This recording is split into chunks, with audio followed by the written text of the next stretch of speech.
Collective भाग्य जीतता है। हमारे पर अनजाने में अनगिनत प्रभाव पड़ रहे होते हैं जो हमें पता भी नहीं होता है।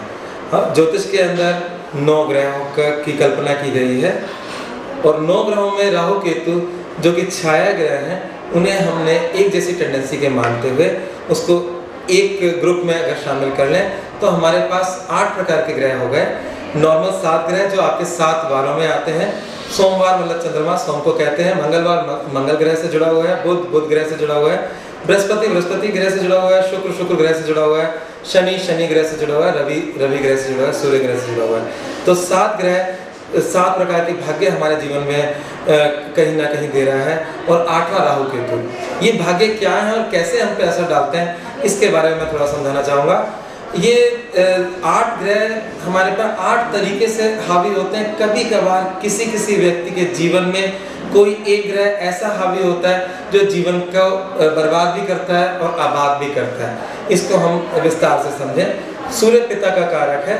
निश्चित रूप से पिता का जो भी कुंडली है और बच्चे की कुंडली है, उसमें कुछ ना कुछ स्वभाव का कुछ हिसाब किताब होता है ग्रहों का। तो जो आपकी कुंडली है उसमें पिता का जो भी प्रभाव आप पर आ रहा है वो अच्छा बुरा दोनों हो सकता है। जो सूर्य ग्रह है तो सूर्य पे हम पर असर पिता के द्वारा आता है। चंद्रमा माँ का ग्रह है, माँ का भी हम पे असर पड़ता है। तो वो अच्छा बुरा दोनों हो सकता है। उसकी वजह से हमारी जिंदगी की तरक्की और अवनति हो सकती है ग्रहों की वजह से। चंद्रमा के बाद आता है मंगल।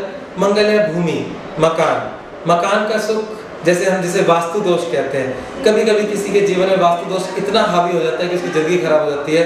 इसको हम मंगल ग्रह से देखते हैं। मंगल के बाद हम बुध को हम संगति मानते हैं। कई बार मैंने देखा 2 ट्विंस हैं, कुंडली सेम है और दोनों की संगति अलग अलग है, उससे उनके जीवन में पूरा ही परिवर्तन आ जाता है। संगति का प्रभाव हमारे जीवन में बहुत पड़ता है। बुध के बाद आता है बृहस्पति है संतान। किसी की संतान के आने के बाद जीवन में उन्नति और संतान के आने के बाद भी हानि होती है जीवन में। संतान का हमारे जीवन में बहुत प्रभाव पड़ता है। ये भी हमारे भाग्य पे बहुत असर डालता है। इसी प्रकार से शुक्र शादी को रिप्रेजेंट करता है। शादी के बाद लोग आबाद भी होते हैं, बर्बाद भी होते हैं। तो शादी का हमारे जीवन पे असर शुक्र ग्रह के द्वारा आता है। शनि हमारे अपने कर्म है। अभी मुझे प्यास लगी, मैंने पानी पिया तो मैंने अपना कर्म किया, प्यास बुझा ली। और अच्छा बुरा कर्म अच्छे बुरे रिजल्ट देगा। इसी प्रकार से राहु केतु को हम पितरों से जोड़ते हैं। ये भी कई बार बहुत हमारे लिए लाभदायक होते हैं और हमारे लिए समस्या का कारण भी बनते हैं। राहु केतु हमारे जीवन में हम पितरों से जोड़ रहे हैं। पितृदोष जिसे कहते हैं, अगर पितृदोष है तो या हमारे पूर्वज हमसे रुष्ट हैं तो हमें उनको मनाना चाहिए। अगर वो हमसे खुश हैं तो हमें उन्नति भी खूब देते हैं, आशीर्वाद भी खूब देते हैं। इस प्रकार से 8 प्रकार का व्यक्ति भाग्य जीता है जो अपनी कुंडली के अलावा उस पर इन 8 प्रकार के असर होते हैं। इनमें से कभी कभी किसी व्यक्ति पे एक ग्रह ज्यादा भारी हो जाता है, उसके जीवन में अवनति आ जाती है। और कोई प्रभाव उसके जीवन में अच्छा आ जाता है तो उसके जीवन में उन्नति होती है।